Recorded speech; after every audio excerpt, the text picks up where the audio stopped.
모든 일에는 시작이 있습니다. 그리고 끝도 있죠. 모든 사물도 마찬가지입니다. 예를 들어서 사람의 신체를 얘기한다면 머리부터 발끝까지 이렇게 모든 것은 시작이 있고 또 끝이 있다는 것입니다. 근데 우리가 쓰는 용어 중에 이런 단어가 있습니다. 끄트머리. 여러분들도 종종 사용하시잖아요. 끄트머리. 근데 이 말이 좀 이상하지 않습니까? 끝은 마지막이고 머리는 시작인데 끝이 아니라 새로운 시작점이기도 하다. 그 끝을 머리 삼아 이제 새로운 시작을 하는 것. 그래서 우리말에 끄트머리라는 이런 지혜가 담긴 단어가 만들어져서 쓰이지 않는가 이런 생각을 해봅니다.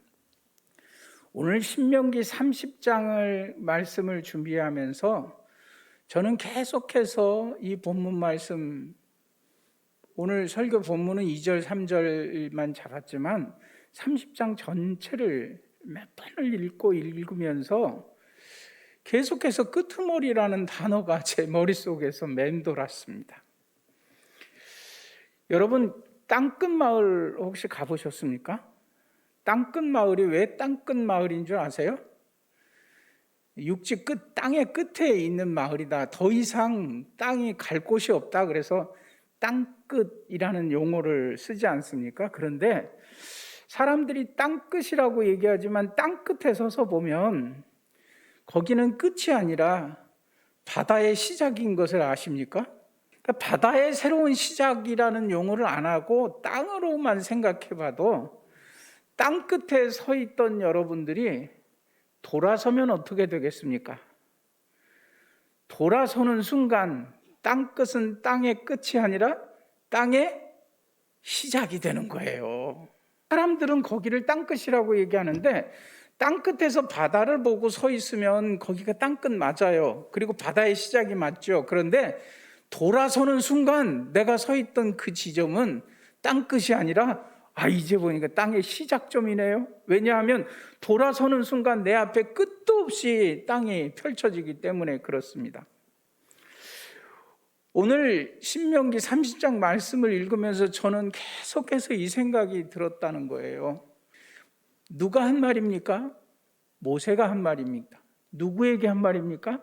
하나님의 백성 이스라엘 자손들에게 한 말입니다. 언제 한 말입니까? 광야에서 가나안 땅에 들어가기 전에 한 말입니다.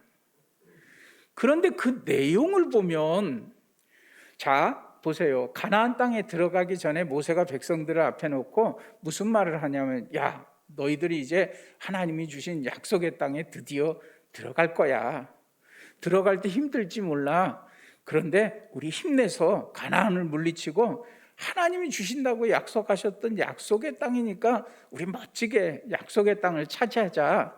믿지? 하나님께서 너희들에게 약속의 땅을 줄 거야. 이런 말이라면 제가 이해를 하겠는데 오늘 이 30장 말씀은 그게 아니라 이런 겁니다. 이미 하나님께서 너희에게 주실 약속의 땅을 차지한 것 같이 얘기를 하고 있어요. 아직 들어가지도 않았다니까요. 그걸 어떻게 알 수 있냐면 모세는 가나안에 들어가 보지도 못했잖아요. 그럼 모세가 한 말이니까 지금 이 말을 듣고 있는 이스라엘 백성들은 아직 가나안에 들어가지 않은 상태예요. 그런데 모세가 지금 하나님의 말씀을 전하고 있는 것은 너희가 약속의 땅에 들어가서 살 때 우상을 섬기고 하나님의 말씀에 불순종하면 너희가 심판을 받아 이 가나안 땅을 다 빼앗기고 돌 위에 돌 하나 남지 않고 이방 민족들이 너희를 짓밟아 너희는 완전히 흐트러져 포로로 갈 거야. 그런데 그 포로로 잡혀가서 그곳에서 너무 견디기 힘들고 어려울 때 이 말이 생각나거든. 여호와께로 돌아와. 그때 돌아오면 내가 반드시 너희를 다시 약속의 땅을 차지하고 복을 줄 거야. 이 내용입니다. 이제 좀 정리가 되셨어요? 아직 가나안 땅에 들어가지도 않았는데 그곳에 들어가서 죄 지어가지고 하나님께서 심판하시고 포로로 끌려가 그곳에서 고통스럽게 살 때 너희가 하나님 하고 하나님의 이름을 부르면서 돌아오면 내가 반드시 약속의 땅을 너희에게 다시 줄 거야. 아직 가나안 땅에 들어가지도 않았는데 모세는 왜 뜬금없이 이 말씀을 전하고 있을까요? 여기에 하나님의 진짜 우리를 향한 하나님의 본심이 느껴져야 합니다. 이 2절 말씀, 오늘 읽은 말씀에 보면 너희가 하나님의 말씀에 순종하면 복을 받고 불순종하면 심판받아 저주를 받을 거야. 이 내용이 굉장히 중요한 내용처럼 들려져요. 왜냐하면 30장은 바로 앞에 28장, 29장에 이어지는 말씀인데 신명기 28장은 여러분 지금 이렇게 들춰보지 않아도 여러분들 다 아는 말씀이에요. 목사님 저는 성경 잘 모르는데 아니요, 수없이 많이 들었어요. 여러분 신앙생활 하면서. 제가 한번 얘기해 볼까요? 28장에 무슨 말이 있는 줄 아세요? 여러분 걱정하지 마십시오. 여러분 복 받을 겁니다. 여러분 들어가도 복을 받고 나와도 복을 받고 여러분들의 떡반죽 그릇도 복을 받고 무엇을 하든지 사업도 잘 되고 자녀들도 잘 되고 혹시 여러분들을 치러 적들이 한 길로 오면 여러분들에게 패해가지고 7길로 뿔뿔이 도망갈 것입니다. 들어가도 복을 받고 나와도 복을 받습니다. 이러면 아멘 하셔야 되는데 이 구절이, 이 말씀이 신명기 28장에 있다니까요. 그러니까 성경 잘 못 보던 사람도 이미 이 말씀 너무 잘 알아요. 하나님이 이런 복을 주신다는 거예요. 뭘 해도 복을 받는다는 거예요. 여러분들의 가정도 잘 되고 자녀들도 잘 되고 사업도 잘 되고 건강도 축복되고 이렇게 복을 준다는 거예요. 아멘 아멘. 사람들이 이런 말씀 얼마나 좋아합니까? 이게 신명기 28장이라니까요. 이게 하나님의 본심이에요. 그런데 말씀은 거기서 끝나는 게 아니라 신명기 28장에 계속해서 이어지는 말씀에는 완전히 뒤집어진 말씀이 있어요. 뭡니까? 그러나 너희가 내 말을 듣지 아니하고 하나님의 말씀을 청정하지 아니하면, 불순종하면 어떻게 된다 그랬어요? 이게 완전히 뒤집어졌어요. 너희가 뭘 해도 안 될 거야. 뭘 해도 저주를 받을 거야. 들어가도 저주를 받을 것이요, 나와도 저주를 받을 것이요, 여러분들이 사업을 해도 잘 안 될 것이요, 건강도 힘들어질 것이요, 자녀들의 문제는 몇 날 며칠 머리 싸매고 앉아서 끙끙거려도 해결하지 못할 것이요. 이런 저주의 말씀이 그 뒤에 이어지고 있거든요. 혹시 지금 여러분들의 삶의 자리가 첫 번째입니까? 두 번째입니까? 첫 번째였다가 두 번째로 갔다가 두 번째였다가 첫 번째로 갔다가 이거 왔다 갔다 합니까? 복과 저주 계속 이어지는 말씀에는 하나님께서 하신 말씀이 딱 이거예요. 야, 너희들 봐라. 여기에 복이 있고 여기 저주가 있어. 너희 앞에 이 두 개를 놔뒀어. 너희가 어떤 걸 선택할래? 복된 삶을 잡고 하나님의 말씀에 순종하면 반드시 복을 받을 거야. 그러나 불순종하면 반드시 저주받을 거야. 우리가 무엇을 선택하느냐에 따라서 복된 삶이 되기도 하고, 우리가 하나님의 말씀에 불순종하면 심판을 받을 거다. 착각하지 마십시오. 이 세상 어느 누구도 복된 삶을 붙잡고 갈 수 있는 사람이 세상에는 아무도 없다는 거예요. 의인은 없나니 하나도 없다. 이 세상에 어느 누구도 하나님의 말씀에 완전히 순종해서 복된 삶을 갈 수 있는 사람은 없다니까요. 다윗 같은 사람도 부끄러운 죄를 지어서 너무너무 탄식하며 하나님 앞에 기도했잖아요. 그렇다면 다윗도 이 저주의 삶을 살아야죠. 그런데 하나님의 본심은 오늘 이 말씀에 보면 이렇게 이어지고 있어요. 잘 보세요. 이 말씀을 들려주고 하나님의 백성들이 약속의 땅에 들어가서 쫙 복받으면서 살고 있는데 우상도 섬기고 하나님의 말씀에 불순종하고 선지자들이 와서 너희 그렇게 살면 안 돼 하고 심판을 경고하는데도 결국에 우리가 아는 것처럼 이스라엘은 하나님 앞에 매를 맞고 바벨론의 포로로 잡혀가 하나님의 백성들이 뿔뿔이 흩어지지 않습니까? 그때 너희가 이 말씀이 생각나거든 하나님 앞에 돌아오라. 모세가 지금 이 얘기를 하고 있는 것은 이유가 뭡니까? 하나님께서는 어떻게든지 이 백성을 다시 그 자리로 돌려가지고 반드시 약속의 땅을 다시 얻게 하리라. 이게 하나님의 본심이라니까요. 1절 끝부분에 보면 이 말이 기억나거든 그랬어요. 그렇죠? 여기 기억이라는 단어가 우리 성경엔 기억이라고 되어 있지만 히브리 원어 성경에는 이 표현이 지금 이 본문 말씀에서 가장 강조돼서 나오고 있는 돌아오라라는 단어예요. 그 히브리어로 슈브라는 단어를 썼는데 계속 반복해서 나오잖아요. 그 시작이 1절 끝에 기억이 나거든 이 표현인데 너희의 생각이 돌아오거든 기억난다는 것을 이렇게 표현했어요. 하나님의 말씀을 들었던 것이 있는데 우리 생각에서 사라져 버렸어요. 하나님 말씀 생각지도 않고 살아가요. 모세가 이런 얘기한 거 잔소리처럼만 들리지 가나안에 들어가서 살아보니까 이런 말씀이 하나도 생각이 안 났어요. 정신이 없어요. 뭐 지금 하나님 말씀 생각할 때입니까? 하는 게 재밌는데. 그런데 포로로 끌려가서 너무너무 고통스럽게 되니까 그들의 머릿속에서 마음속에서 그때 모세가 이렇게 말했었지 하고 생각이 돌아오거든. 그게 이제 휴브라는 단어를 써서 우리의 마음이 생각이 아버지께로 돌아오는 것을 얘기하는 거예요. 요거를 어떻게 설명해야 될까 제가 고민하다가 여러분들이 잘 아는 돌아온 탕자의 이야기를 한번 해볼게요. 그 아버지의 재산을 막 거의 강탈하다시피 빼앗아서 밖으로 나간 아들 있잖아요, 탕자. 그 아들이 아버지 재산을 다 가지고 세상에 나갔을 때 그는 아버지를 생각했을까요, 안 했을까요? 아버지의 마음을 조금이라도 생각하고 떠올렸을까요? 그러지 않았을까요? 그럴 시간이 어디 있습니까? 나 지금 돈이 많은데 너무 내 주변에 막 여자도 있고 뭐 술도 있고 막 그냥 진탕나게 신나게 와 이렇게 좋은 걸 그냥 오늘도 마셔라 부어라 즐기고 얼마나 신이 납니까? 그때 아버지 생각이 조금이라도 날까요? 안 날까요? 기억도 못하고 그냥 흥청망청 살고 있는 거예요.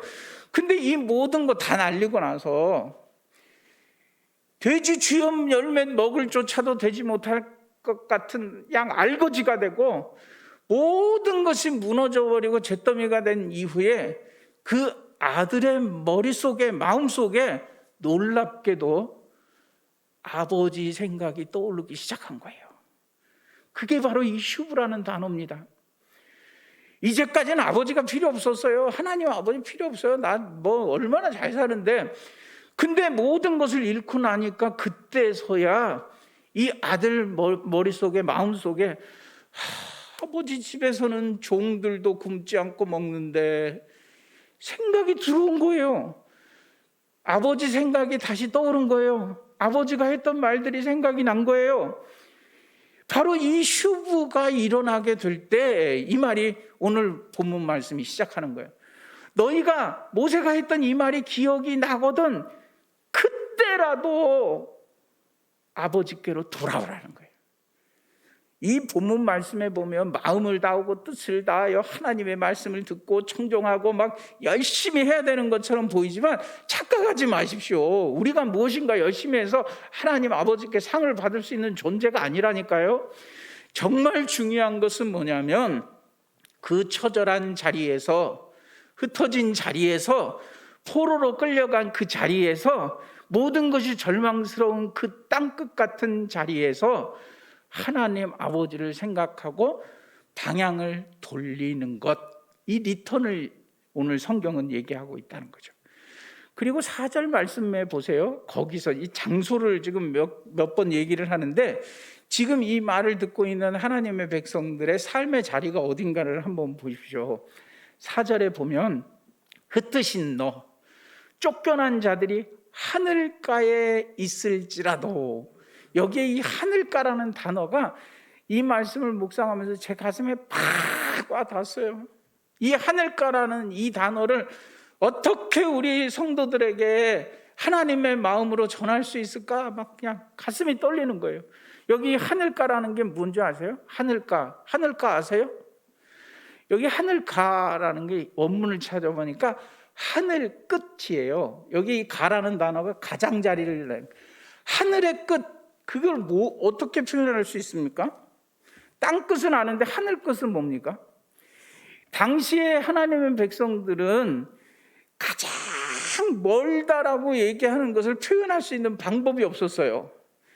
뭐 우리가 땅 끝이야 이런 얘기야, 땅 벼랑 끝이야 이런 얘기하는 것처럼 이 사람들 눈에 보기에 가장 먼 곳이 하늘이에요. 그 하늘 중에서도 하늘 끝, 거기까지 누가 가 있느냐 하면 하나님의 백성들이 흩어졌다는 거예요. 이것을 설명하려면 제가 사실은 오늘 여기다 콩 한 줌을 손에 쥐고 오려고 그랬어요. 여러분, 제 손에 콩 한 줌이 있습니다. 그리고는 여러분 보십시오. 제가 이것을 흩을 테니까 하고 확 뿌리는 거예요. 그러면 여기도 떨어지고 저기도 떨어지고 저 멀리도 떨어지고 막 콩이 막 흩어질 거 아닙니까? 그렇게 하고 싶었는데 예배 끝난 다음에 그 콩 다 찾아서 주우려면 힘들 것 같아서 못하고 그냥 말로만 합니다. 그 장면을 여러분 상상해 보십시오. 여러분 여기 콩 한 줌이 있습니다. 확 뿌렸어요. 어디로 갔습니까? 여기 처박히고 저기 뒹굴고. 지금 하나님의 백성들이 그 지경이 됐다는 거예요. 하나님께서 막 모아가지고 그들을 내 백성 그리고 약속의 땅 여기가 너희가 복받고 살 때 하고 가나안 땅에 갖다 놨는데 이들이 하나님의 말씀에 불순종하고 어쩜 그렇게 하나님이 싫어하는 것만 골라서 하는지, 우상 숨기지 말라 할 때 우상을 숭배하고 하나님 말씀 청개구리가 차더니 결국에는 하나님께서 바벨론을 들어서 이들을 매를 때리는데, 그러다 보니까 이스라엘 백성들이 뿔뿔이 흩어졌대요. 돌 위에 돌 하나 남지 않도록 흩어져 버렸어요. 막 그 심판의 자리에서. 그런데 그 가운데 하늘각 저 멀리 끝까지 내동댕이 쳐져 있는 사람들도 있다는 거예요. 그런데 하나님께서 너희가 돌아서기만 하면 하늘 끝에 가 있을지라도 거기서 내가 너를 모아, 거기서부터 너를 건져내어 구해내서 다시 너희에게 주겠다 약속하신 약속의 땅 가나안에 다시 들어오게 하겠다. 그리고 신명기 28장에 얘기한 것처럼 다시 너희에게 복을 줄 거야. 이게 하나님이 지금 애절하게 아직 약속의 땅에 들어가지도 않은 이스라엘 백성들을 향해서 표현하고 있는 사랑의 마음입니다. 이 말씀 가지고 가마솥, 밥 짓는 가마솥 공부하는데 어느 권사님이 이 말씀 읽다가 자기 느끼는 것 얘기를 하는데, 이 말씀을 읽는데 하나님이 너무 애절한 마음으로 자기를 향해서 야, 한 번만 봐줘 하고 애끓는 심정으로 졸졸졸졸 따라와서 애걸복걸하는 연애 편지를 읽는 것 같다, 이런 고백을 하시는 걸 들었어요. 지금 이게 느껴지지 않습니까? 아직 이들이 가나안에도 안 들어갔는데 뭐 포로로 갔다가 끌려가서 그곳에서 하늘 끝에 가 있을 그들을 생각하면서 하나님 그제라도 돌아오라, 그제라도 돌아오라. 이 집 나간 아들을 기다리는 아버지의 심정이 느껴지십니까? 중요한 것은 뭐냐면 그들이 뭔가 대단한 것을 하나님께 하라는 게 아니에요. 제가 얼마 전에도 설교한 적이 있죠. 저는 교인들이 지금 한국 교회의 상황들을 보면서 한국 교인들이 열심 내는 게 도리어 두렵다고요. 다른 사람의 생명은 생각하지도 않고 뭐 선교다 풍성한다는 열정을 가지고 막 몇천 명이 모여서 밤새도록 부르짖고 주여 주여 하고 하나님께 복을 받겠다고 하는 그 모습들이 도리어 열심이 없어서가 아니라니까요. 이단들이 열심이 없습니까? 집도 팔고 자기 모든 생을 다 바쳐서 거기에 매달려서 하는 게 이게 열심이 없다고 어떻게 얘기합니까? 열심이 없어서가 아니라 방향이 잘못됐다니까요. 하나님의 뜻대로. 근데 하나님께서 누가 너희 중에 나서서 성전 문 닫을 자가 있었으면 좋겠다. 신앙생활은요, 우리가 뭔가를 막 노력하고 열심히 하고 막 다 드리고 그래가지고 하나님이 기뻐 받으시는 게 아니에요. 여러분들이 무엇을 갖다 드린들 모든 것의 주인 되시는 하나님께서 여러분들이 갖다 준 것 때문에 아 이제 배가 좀 찼다 이렇게 하시겠습니까? 왜 그걸 모르세요? 지금 아버지에게 필요한 거는 집 나간 자식이 들고 갔던 돈이 다시 돌아오는 거 기다리는 게 아니라 아들 너만 아무것도 필요 없어. 뭐 잘하고 잘못하고를 떠나서 너만 돌아오면 돼. 너만 그 자리에서 아버지가 생각나거든. 아무것도 생각하지 말고 그냥 오기만 해. 이게 지금 하나님의 말씀이에요. 불순종하고 우상 섬기던 그들은 심판받고 포로로 끌려가고 결국 하나님께서 그들을 도저히 하나님의 공의로 품을 수 없어서 심판하시면서 흩으셨지만, 하나님의 본심은 그 흩어진 알갱이 하나하나 그 자리를 다 기억하고 그곳에 하늘 끝에 가 있지라도 그것을 끌어다가 다시 하나님의 품에 품으신다는 거예요. 흩으셨지만 여기로 날아가고 저기로 처박히고 엉망진창이 돼버렸지만 그게 오늘 우리들의 삶의 자리예요. 심판의 자리고 포로 생활하던 자리, 여러분들의 삶을 그냥 내 뜻대로 살다가 실패한 그 자리, 꼬꾸라 박힌 그 자리, 절망의 자리, 괴로움의 자리, 아픔의 자리, 외로움의 자리, 지금 견디기 힘든 그 모든 삶의 자리가 비록 땅끝이고 벼랑 끝이라 해도 그 자리에서 돌아서는 순간 하나님께서는 여러분들을 품어주시는 새로운 시작점이 된다는 거예요. 그래서 중요한 것은 다른 것 다 필요 없어요. 리턴, 돌아서기만 하면 됩니다. 다윗이 하나님 앞에 범죄했지만 다윗은 눈물 흘리면서 그가 뭐 한 거 있습니까? 시편 51편에 보면 하나님의 말씀이 생각나서 주여 주의 말씀 우슬초로 나를 정결케 하소서 하면서 고백한 말이 바로 이 고백이에요. 올해 우리 교회 표가 뭡니까? 새로운 시작이잖아요. 리뉴. 저기에 마음 심자가 벌떡벌떡 뛰는 거 보이십니까? 다윗이 하나님 앞에 돌아와 고백한 것이에요. 하나님, 내 마음에 정한 마음을 주시고 내 속에 정직한 영을 새롭게 하소서. 돌아서는 순간 리턴만 하면 시작이 된다니까요. 새로운 삶이 시작된다니까요. 이게 바로 성경이 우리에게 주는 축복입니다. 내 꼬인 인생의 모든 문제가 원래 복된 자리로 돌아가기를 원한다면 리턴하십시오. 지금 내 앞에 바다만 보이고 땅이 보이지 않는다면 비밀은 딱 한 가지입니다. 돌아서면 리턴이 여러분들의 복된 삶, 새로운 시작점이 될 줄로 믿습니다. 아버지께로 돌아감이 탕자의 새로운 인생의 시작이었듯이 이번 사순절 기간 동안 날마다 여러분들에게 전달되어지는 오늘 밤 리턴, 이 말씀을 통해서 여러분들의 말씀이 기억이 돌아오고 생각이 돌아오고 하나님의 말씀이 돌아오고 슈브의 역사가 일어나기를 주의 이름으로 간절히 원합니다.